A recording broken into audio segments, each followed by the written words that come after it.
வெண்முரசு. இமைக்கணம் 28. வாசிப்பது சந்தீப். நைமிஷாரண்யத்தில் இளைய யாதவரின் சிறு குடிலின் அறையில் தன்னை உணர்ந்து திடுக்கிட்டு எழுந்தமர்ந்த வியாசர், என்ன நிகழ்ந்தது? துயின்றேனா? கனவா? என்றார். மீண்டீர்கள் என்றார் இளைய யாதவர். வியாசர், என்னை காட்டுக்குள் சூக்ஷ்மம் என்னும் சுனைவரை கொண்டு சென்றீர்கள். நான் அதில் இறங்கினேன் என்றபின் தன் ஆடைகளை தொட்டு நோக்கி, அதுவும் உளமயக்கா என்றார். இப்போது இங்கு நீங்கள் சொல்லாடிக் கொண்டிருப்பது உளமயக்கென்றால் அதுவும்தான் என்றார் இளைய யாதவர். ஆம், ஒரு கணம் நடுவே நான் என் காட்டுக்குள் சோலையில் தனித்திருப்பதாகவும் உணர்ந்தேன் என்று வியாசர் சொன்னார். பிதாமகரே, அதுவும் உளமயக்கே என்றார் இளைய யாதவர். வியாசர் ஒரு கணம் சொல்லுரைந்து பின் அவ்வாறும் சொல்லலாம் என்றார். பின்னர் நிகழ்ந்தவற்றை எண்ணி நீள்மூச்செறிந்து கொடுங்கனவு போல என்றார். என்ன நிகழ்ந்தது என்றார் இளைய யாதவர். அதை நான் மொழியிலாக்குவது சிறு சிமுழால் கடலை அள்ள முயல்வது போல. அது முற்றிலும் பிறிதொரு நிலை, முற்றிலும் பிறிதொரு வெளி என்றார் வியாசர். அவர் சொல்வதற்காக இளைய யாதவர் காத்திருந்தார். ஆனால் சொல்லென்று அடுக்கிக் கொள்ளாமல் என்னால் இங்கே இனி வாழவும் முடியாது என்றார் வியாசர். தன்னுடன் என சொல்லைப் போல் காக்கும் படையும் கோட்டையும் பிறிதில்லை என்றார். இளைய யாதவரை நோக்கி, நான் அதை சொல்லில் வகுத்துரைத்தாக வேண்டும். ஒருமுறை உரைத்தால் அது உருக்கொள்ளாது சிதறிப் பரவும்.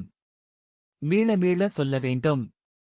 பலரிடம் பல கோணங்களில் எழுத வேண்டும். பாடிக் கேட்க வேண்டும். அதன் 100 பாட வேறுபாடுகளை உணர வேண்டும்.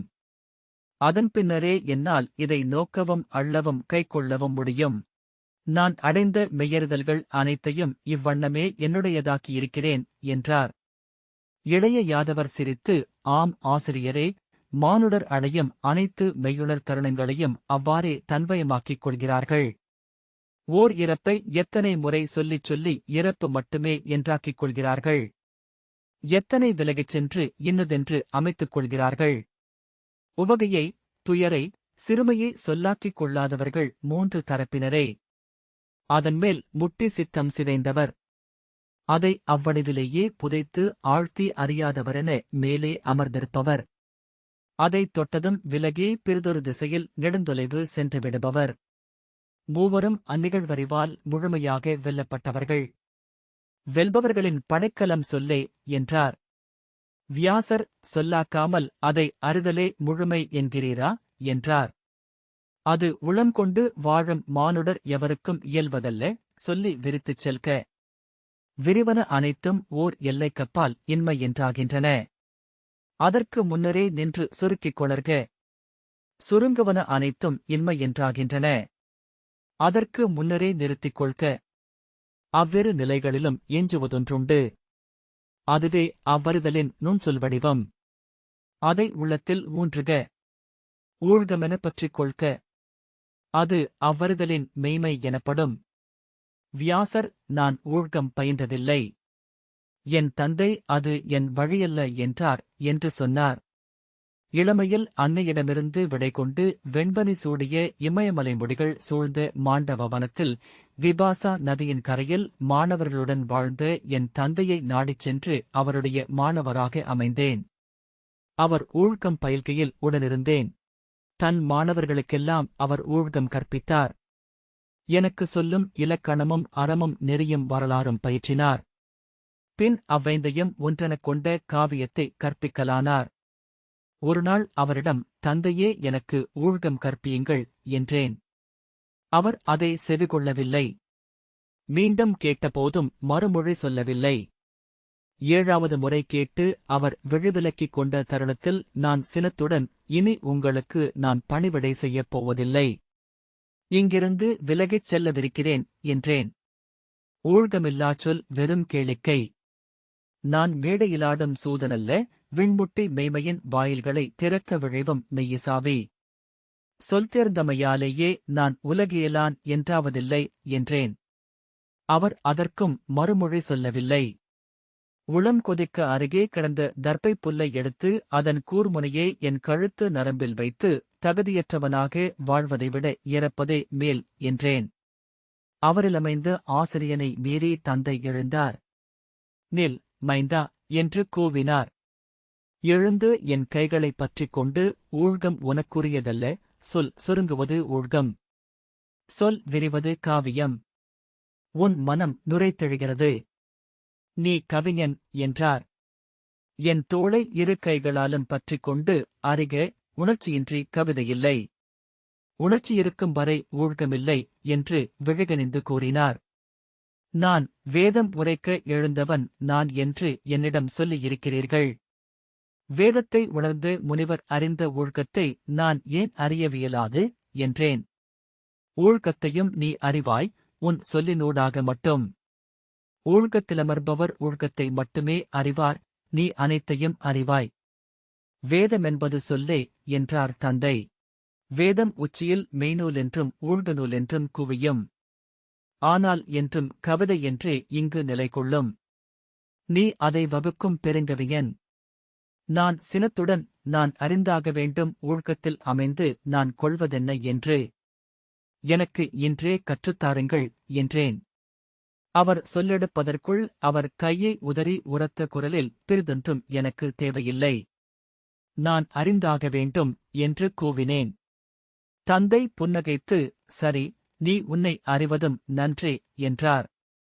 என் ஆசிரியரின் மாணவர்களில் இளையவரான மைத்ரேயரை அருகழைத்து, இளையோனே, உனக்கு ஊழ்கனும் சொல் அளிக்கும் தருணம் அமைந்துள்ளது. வருக என்றார். மைத்ரேயர் அதில் மகிழ்வுறவோ உளவிலக்கு கொள்ளவோ இல்லை. அன்றாடப் பணியொன்றுக்கு உடன் வருபவர் போல் இருந்தார். இருவரையும் மலைச்சரிவில் தேவதாரு காட்டினூடாக அழைத்துச் சென்றார். அலையலையாக எழுந்த மலைகளில் ஏறிச் சென்று அங்கே சூழ பனிக்குன்றுகள் அமைந்த நீள்வட்ட வாவி ஒன்றை அடைந்தோம்.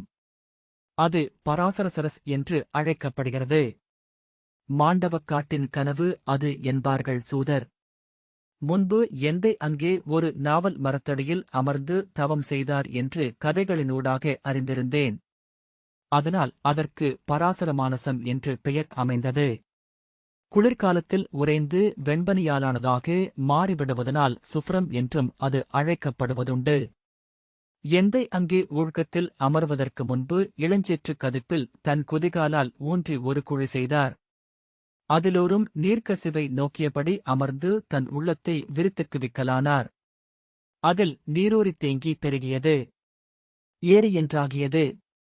7 ஆண்டுகள் அவர் விழிதிறக்காமலிருந்தார். அவருடைய மாணவர்கள் ஒவ்வொரு நாளும் வந்து அவருக்கு அன்னத்தை அள்ளி ஊட்டிவிட்டுச் சென்றனர். 7 ஆண்டு நிறைவில் ஒரு சித்திரை முழுநிலவில் நீரலை வந்து அவர் கால்களைத் தொட்டது. அவர் விழித்துக் கொண்டு சுப்ரபாவம் சுப்ரம் எனத் தொடங்கும் புராண மாளிகையின் முதற் செய்யுளை யாத்தார். அவர் அங்கிருந்து புராண மாளிகையை யாத்து முடித்தபோது அந்த ஏரி வெண்பளிங்கு என மாறிவிட்டிருந்தது. மலைகளின் முலையிடுக்கில் பதிந்த நீலப்பதக்கம் என கிடந்த அந்த ஏரியின் கரையில் ஒரு பாறை மேல் அமர்ந்து எங்களை நீராடி வரச் சொன்னார். நாங்கள் நீராடி மீண்டு ஈர மரவொரியுடன் அணுகி பணிந்து நின்றோம்.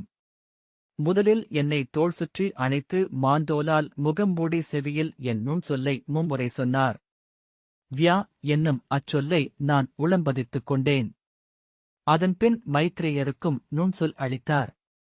இருவரும் இக்காட்டில் உகந்த இடந்தேடி அமர்க. உளம் செலுத்தி இச்சொல்லை பயில்க. நான் அழைக்கும் ஒலி கேட்டதும் எதை அடைந்தீர்களோ அதைக் கொண்டு வருக. சொல்லில் உளம் நிறுத்தி பிறவற்றை தொகுத்து சொல்லை இறுகப் பற்றாமல் நிகழவிட்டு சொல்பெருக்காமல் குறையச் செய்து சொல்லைக் கடந்து ஒலி என்றாக்கி ஒலி கடந்து வெறுமை என்றாகி தனித்து தன்னிலையைக் கடந்து என 8 நிலைகளில் அமைந்து ஊழ்கம் இயற்றும் முறையை எனக்கு கற்பித்தார். எண்ணிலை யோகத்தின் முதற்சொல் ஆம் என்பது.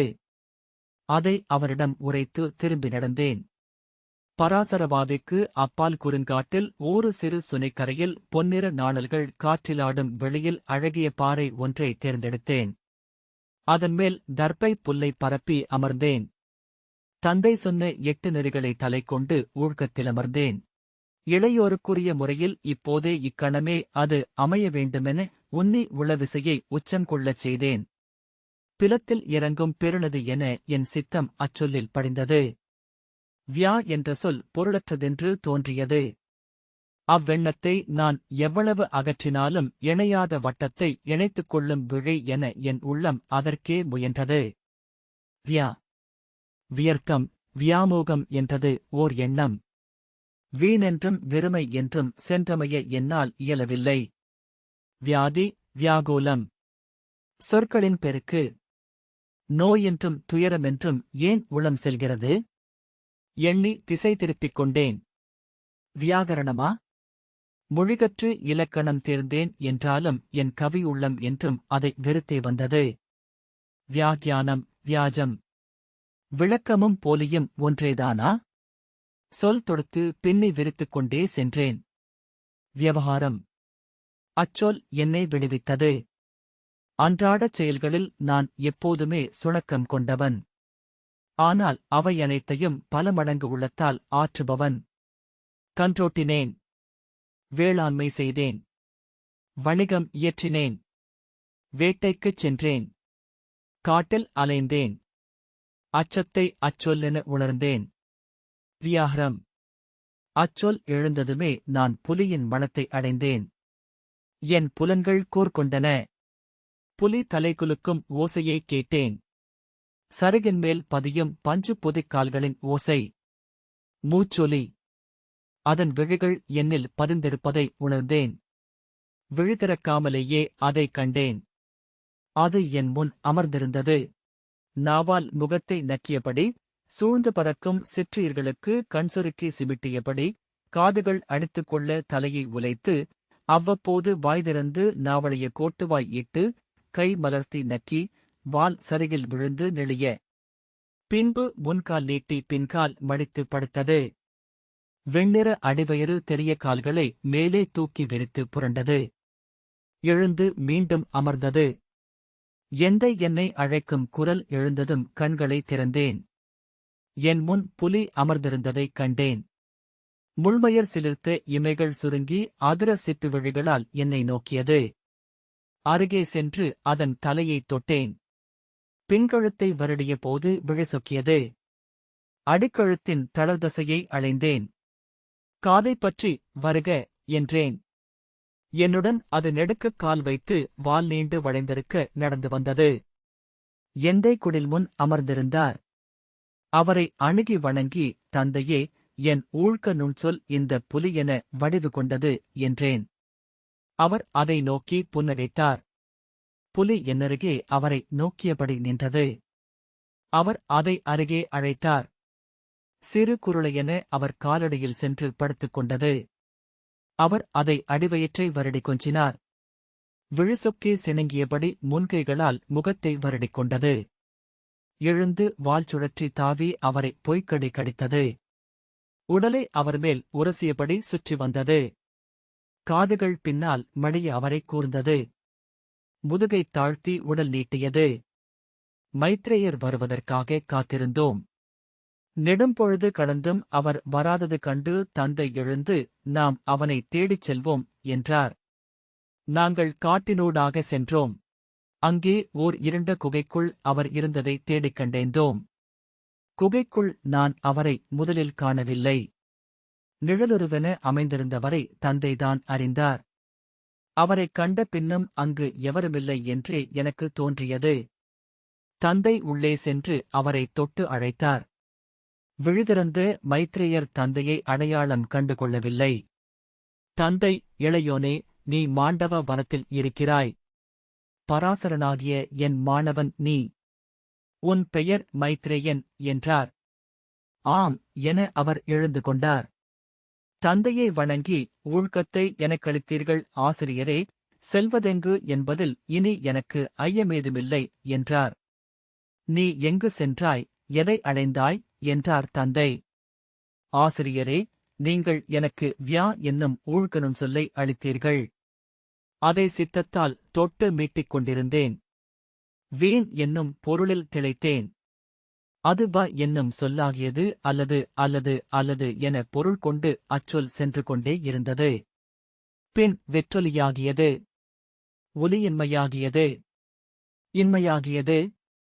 அதிலிருந்து உங்கள் சொல்வந்து தொட மீண்டேன் என்றார் மைத்ரேயர். என்னை திரும்பி நோக்கிய தந்தை, நான் சொன்னதை நீயே உணர்ந்திருப்பாய் என்றார். நான் திகைத்து நின்றேன். திரும்பி நோக்குக உன் புலியை என்றார் தந்தை. அங்கே அது என்னை தொடர்ந்து வந்து நின்றிருந்தது. 8 அடி வேங்கை. இருநிறம், அடிக்கழுத்தின் 7 வரிகள், நெற்றியின் 3 பட்டைகள், நெஞ்சுக்குக் கீழே 2 நிகர்ச்சுழிகள், இணையான முன்னங்கால்கள், தொடைப்பெருத்த பின்னங்கால்கள், ஒட்டிய அடிவயிறு என 7 அழகுகள் கூடிய அரிய வடிவம். ஆனால் அதைக் கண்டு ஆள்காட்டுக் குருவி ஏன் குரல் எழுப்பவில்லை என்று தந்தை கேட்டார். நான் அதை நோக்கி மகிழ்ந்து கொண்டிருந்ததால் அதை அதுவரை எண்ணியிருக்கவில்லை.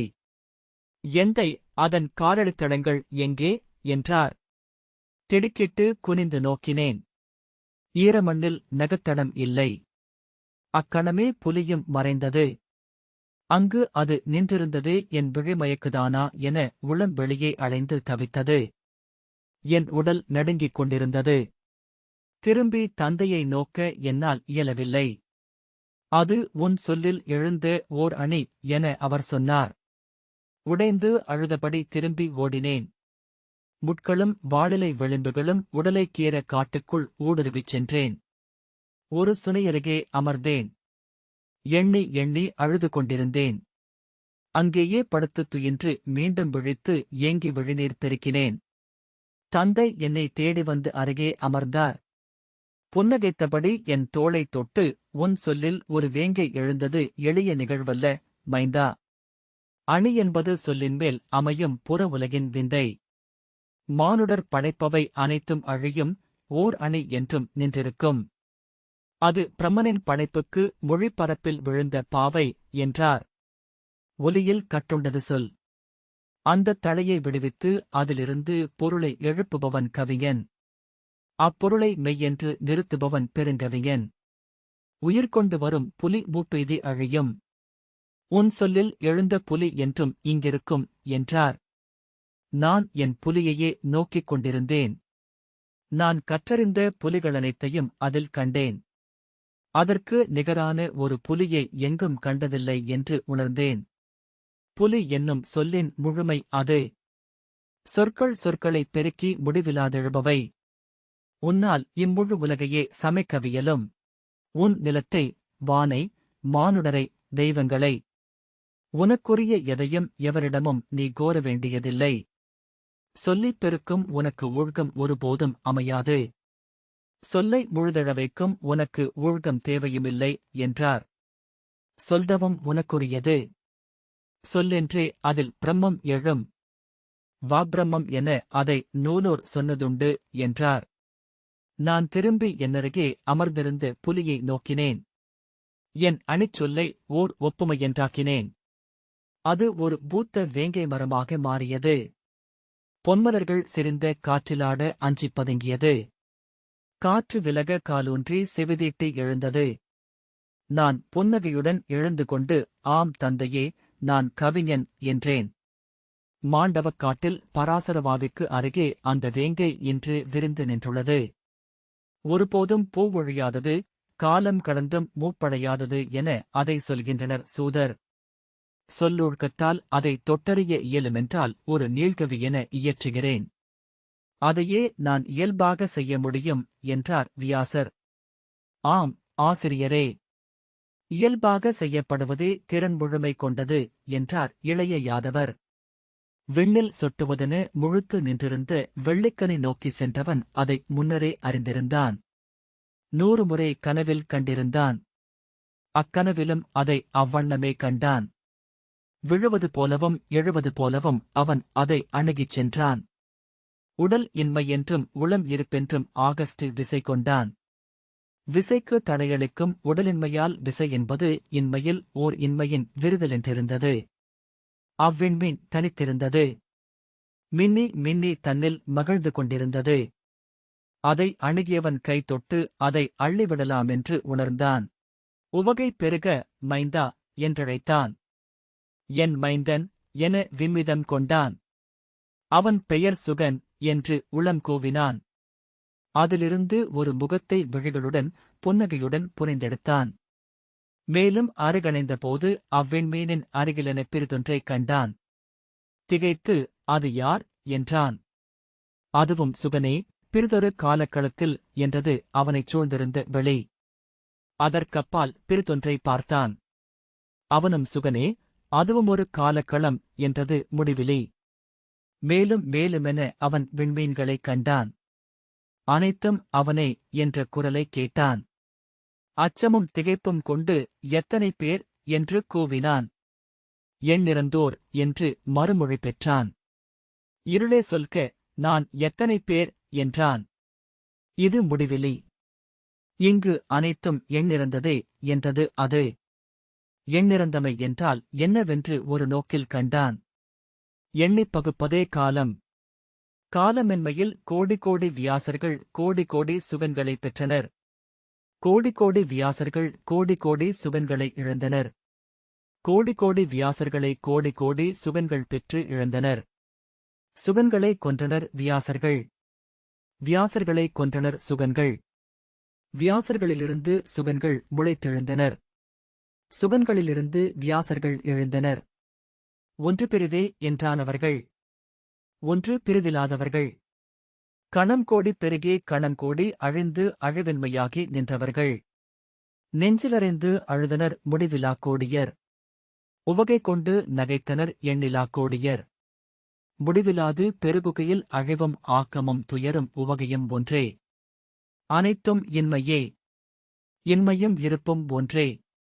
பெருகிப் பெருகி விரிந்து விரிந்து சென்றான் வியாசன். அவன் கைகள் திசைகளின் முடிவிலி நோக்கி நீண்டன. கால்கள் ஆழத்தின் அடியிலி நோக்கிச் சென்றன.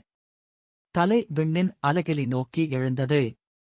கணம் கோடி என பெருகும் தன் உடலின் ஒவ்வொரு அணுவும் ஒரு சுகன் என்று உணர்ந்தான். ஒவ்வொரு சுகனும் ஒரு முடிவிலாப் பேரொருவன் என்று கண்டான். அவ்வுடலில் ஒவ்வொரு அணுவும் தானே என்று அறிந்தான். வித்தெழுந்து வெறிகொண்டு வியாசவனத்தின் காட்டில் நின்றிருந்த அரசமரத்தின் தடியில் தன் தலையை ஓங்கி ஓங்கி அறைந்தான். நெஞ்சில் அறைந்து விலங்கென வீறிட்டபடி விண்ணில் விழுந்த அத்தனை விண்மீனை நோக்கினான். குருதி நெற்றியில் வழிந்து நோக்கை மறைக்க விம்மி எழுதான். பின்னர் தன் விழிநீரை குருதியுடன் துடைத்தெறிந்துவிட்டு தளர்ந்த காலடிகளுடன் நடந்தான். நடக்க நடக்க சொல்லோரி உளம் விம்ம விசை கொண்டான். பின்னிரவின் குளிர்காற்றில் ஆடையும் குழலும் பறக்க ஓடி தன் சிறு குடிலை அடைந்து கதவைத் திறந்து உள்ளே நுழைந்தான். சிற்றகலை ஏற்றி ஏட்டுச்சுவடியை எடுத்து மடிப்பலகை மேல் வைத்து மும்முறை நீவினான்.